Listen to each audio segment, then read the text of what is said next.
one point, trying to become an artist in the successful realm, by the term is successful, lack of better words, by an artist who has work sponsored in the gallery and so forth. I've always found it my own experience, it was a challenge trying to knock on doors and get work in the gallery. There's usually galleries have their own criteria how they select work, but after a certain point in my own life, I said, you know what, I have enough work in the collection of my own, but why not open up my own space? And rather than continue knocking, open the door for other, new and emerging artists. It doesn't mean that I don't, solicit, galleries for work. It just basically means that I think I had to find a home for my work. And it was kind of funny, it's a true story. Like years ago, me and my wife, we lived in the Bronx, and I would have tons of work, like hundreds of paintings, like in the closet, behind the bed. And when we lived one time near Yankee Stadium, we had an apartment there, and I decided to, with her help, we had our friends come over, close friends, and we had a little private show. And then from that little private show, it was a success. They said, wow, I'm selling paintings, in just this one night. So then that gave birth to the concept of, what would it be like to have my own space? And here we are, about 7 years later, Artifact Studio Gallery in New Rochelle is a result of that.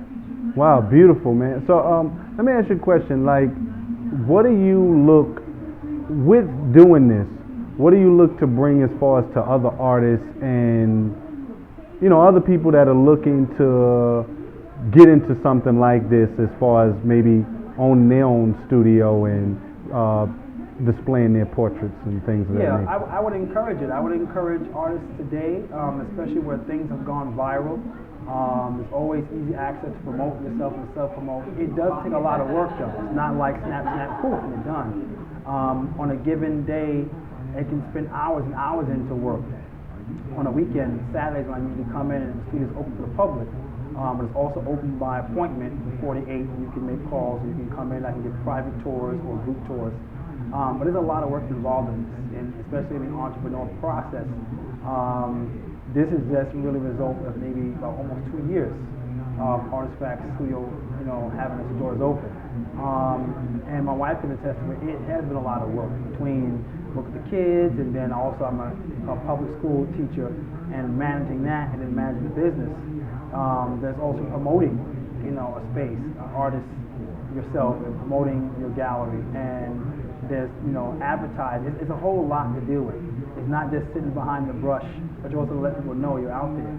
So what I did is, in terms of my space, I decided to also open a platform for new and emerging artists to give them opportunity. Not just visual artists, performing artists, theatrical artists, those people who are inspiring to look for a platform. If you play drum, if you do jazz, if you salsa, merengue, if you do whatever your music part is, or if you just have any type of talent, if you're a dancer.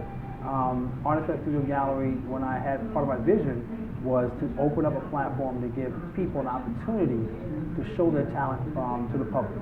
And I think we're on that track now. I had recently had Brother Yaya, who's a drummer, and he had his drum trio who came to one of my last shows. It was pretty good. He was also good about it. He was very educational about the different types of drums and how they relate to Africa and the origins of the skins and how they made the drums. So it was also an educational process, not just entertainment. So this is where the platform we are right now at Artifact Studio Gallery, just opening that venue. So if you are upcoming artist, entrepreneur, and you're looking for a platform, you can always give me a call, or you can contact me through our website, www.artizfacts.com, or that's artistlove at Yahoo, ARTIZ, love at yahoo.com. And you can also call my number for Studio Gallery. It's 917-886-3507. And 17, the Revolution. How did you get started in that? How did that come about? And how did you decide to go with the painting you chose to put into it? What? Well, that was interesting because that was actually a school friend of mine, Andre Leroy Davis, who's actually the curator of the 17 Revolution. And Andre, we had been in touch with back and forth on different things. And it was interesting because the Trayvon Martin case and the verdict and the outcome it kind of gave birth to it, because what happened is Andre had reached out to me and he said that he wanted to do a show of collected artists and expressing outrage and emotion and feeling and what was our take on it.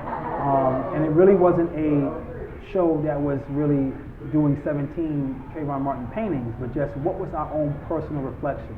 So when you come through and you see the work, and I think our last exhibit is going to be in Harlem, 125th Street, on April 5th, you'll see a culmination of different artists and different styles and what is the artist's own expression and how they felt about it.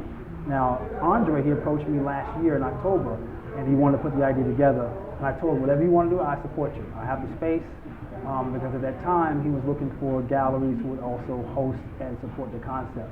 And now there's a lot of buzz and it's starting to pick up. And now, if other galleries in New Jersey, it's starting to pick up. And it first started off with Brooklyn, at Stratosphere Studios in Brooklyn, Crown Heights, Brooklyn.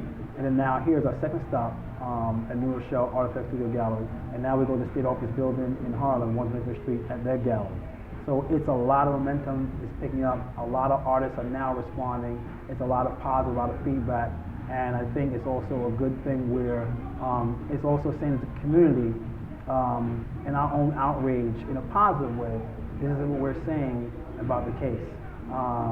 And I think it's a good, powerful thing that we're doing right now. All right, Kevin, man, always a very intriguing conversation with you, brother, and you know, we definitely look to see more of your work.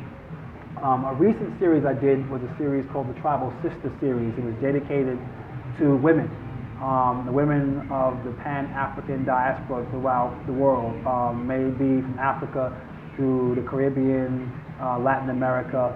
And what I wanted to do with that show, and that show was last October, and it was a show dedicated to our women, showing homage of how our women are very crucial in our community. Many as warriors, as homemakers, as protectors, as hunters. And that show was dedicated to it. And this show, for that work, I should say, the work in that show is still an ongoing process. Right now, I'm doing some research on the Aborigine people in Australia and trying to find the right elements to create pieces of work dedicated to that indigenous group and showing how the women there were prominent. So it's a constant series that's ongoing. So some of that work is in the mix of some of the paintings I have here in the gallery. Are any of these paintings for purchase if somebody was interested in? I also commission. If folks want to come in, I have original artworks, I have reproductions, I can get high quality prints. So, and I'm also starting art class next week, which is March 22nd. So folks can go online, www.artizfacts.com. They can go to the link page that says art class, and they can register.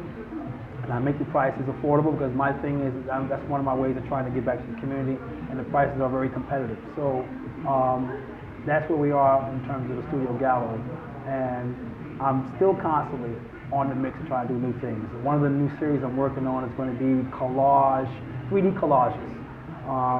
Basically, rather than using paper material, I'm going to be using wood.